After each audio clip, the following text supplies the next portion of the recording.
Olá, gente, tudo bom? Aqui é o professor Patrick e hoje a gente vai estar falando sobre indefinite pronouns. Os indefinite pronouns, os pronomes indefinidos, eles são pronomes que a gente vai usar quando a gente não está se referindo a algo específico, né? Ou quando a gente está generalizando uma ideia, algo nesse sentido. Para a gente entender como esses pronomes funcionam, eles funcionam com a junção de duas palavras. As primeiras palavras que a gente tem que ter o conhecimento delas são essas quatro que estão aqui: o some, any, no e every. O some é utilizado como algum ou alguma. Geralmente ele vai aparecer em frases afirmativas, mas ele também pode aparecer em frases interrogativas quando a gente estiver falando sobre um pedido ou uma oferta. Se eu quiser, por exemplo, oferecer para vocês, perguntar se vocês querem um pouco de leite. Do you want some milk? Então eu usei o some numa interrogativa, mas era uma oferta. Então, sempre que for oferta ou pedido, eu posso usar o some na interrogativa. O N, ele vai funcionar como afirmativa, negativa ou interrogativa. Mas aí depende do significado dele em cada situação dessas. Quando ele está numa frase interrogativa, ele vai ter a ideia de algum ou alguma, igual o some. Quando ele está numa frase afirmativa, ele tem uma ideia de qualquer. E quando ele está numa frase negativa, ele vai ter uma ideia de nenhum. O no vai ser sempre nenhum, uma ideia de zero, e o every sempre uma ideia de todos, todas as coisas que estão envolvidas. Então essas são as primeiras palavras que a gente tem para montar o pronome. A segunda parte do pronome é formada por outras coisas que a gente vai ver já já. Os principais pronomes que a gente vai ter são esses que estão preparados aqui embaixo. O somebody, someone, something, somewhere, todos iniciados com some, então todos vão ter a ideia de algum ou alguma coisa, né? Que a gente vai ver já já. Anybody, anyone, anything, anywhere, todos iniciados com N. Aí a gente já viu que a ideia vai variar dependendo do modo da frase, se é afirmativa, negativa ou interrogativa. Temos os de no, nobody, no one, nothing and nowhere. Vai ter uma ideia de nenhum.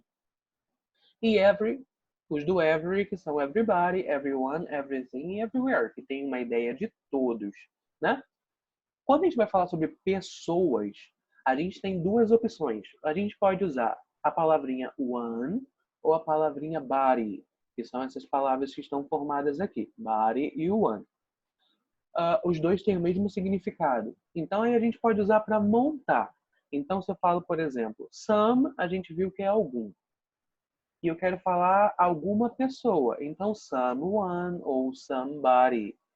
Deu para entender como funciona? Então, eu vou pegar o início que eu quero, se é algum, nenhum, todos. É para negativa, afirmativa? É para onde? E eu vou adicionar com a terminação que eu quero. Então, se eu quero falar sobre pessoas, eu vou usar body ou one. Já para coisas, objetos em geral, coisas, né, na sua ideia geral, a gente vai usar thing, essa palavrinha que está aqui em negrito. O thing significa coisa. Então, se eu quero falar alguma coisa, eu vou falar something. Se eu quero falar todas as coisas, everything. Então, a gente pega a primeira parte que a gente quer, a segunda parte que a gente quer e a gente conecta, tá? E para terminar, quando a gente quer falar sobre lugar, a gente precisa usar a terminação where. Então, se eu quiser falar tipo algum lugar, somewhere, lugar nenhum, nowhere, todos os lugares, everywhere. Então, a gente vai ter alguns exemplos, tá? Então, o primeiro exemplo então, que a gente tem é everybody agrees with him. Todos concordam com ele. I tried to talk to her, but there was no one home. Então eu tentei falar com ela, mas não tinha ninguém. No one, ninguém, nenhuma pessoa.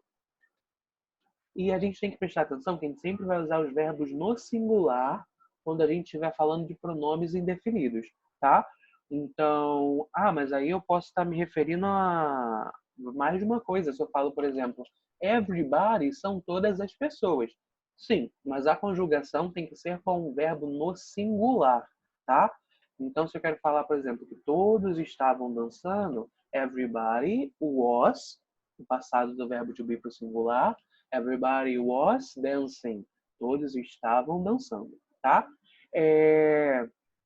Uma coisa, por exemplo, que a gente tem que prestar atenção é que a gente pode montar uma frase que depois a gente vai precisar se referir ao pronome que já foi falado. Nesse caso, quando nos referimos a algum pronome indefinido, com a terminação body ou one, ou seja, sobre pessoas, na parte anterior da frase, a gente tem que usar they ou their para se referir a ele. Os exemplos que a gente tem, por exemplo, são Everybody enjoyed the class. Everybody enjoyed the class. Então, todos curtiram a aula, né?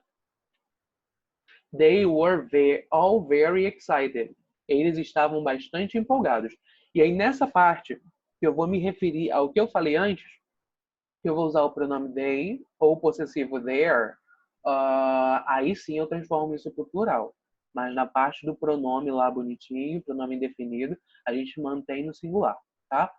Nobody, no one e nothing, eles não podem ser utilizados com verbos na negativa. Por quê? Porque eles já são negativa, né? Todas essas palavrinhas que começam com no já são palavras na negativa.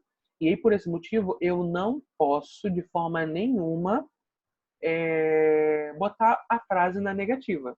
Então, se eu quero falar, por exemplo, que eu não tenho dinheiro e eu quero usar o no, eu vou usar, por exemplo, I have. Não vou falar I don't have. Sim, I have no money. Eu não tenho dinheiro, ou eu não tenho nenhum dinheiro, ou eu não tenho nada nessa ideia, tá? Então, sempre que for uma palavra começada com no, a gente precisa manter a frase na afirmativa, porque esse no já é negativo, tá? Outra coisa importante, essas palavras com no, eles podem ser utilizados como sujeito da frase. Por exemplo, posso falar assim, nobody is dancing. Ninguém está dançando. Perfeito. Já as palavras que começam com N, elas não podem ser utilizadas como sujeito da frase. Então, se eu quero falar que, sei lá, não tem ninguém dançando, eu tenho que usar o no. Se eu quero falar que tem alguém dançando, eu tenho que usar o some. O N nunca vai ser o sujeito. Para terminar essa parte de hoje, gente, a gente vai poder usar a palavrinha else, que é essa palavra que está aqui no final, tá? O else após os pronomes indefinidos para se referir a coisas ou pessoas além do que a gente já mencionou. O sentido de else tem uma ideia de algum outro, alguma outra, algo mais. Então, o exemplo que a gente vai ter, ó.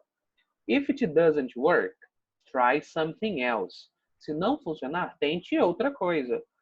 If John can't come, we will invite someone else. Se o John não puder vir, nós vamos convidar uma outra pessoa. Então é sempre nessa ideia. Sempre que você quer falar alguém ou alguém outro não existe. Alguma outra pessoa, algum outro lugar, alguma outra coisa, a gente usa o else no final para dar essa ideia de outro alguma coisa, tá? Então, gente, por hoje é basicamente isso, tá?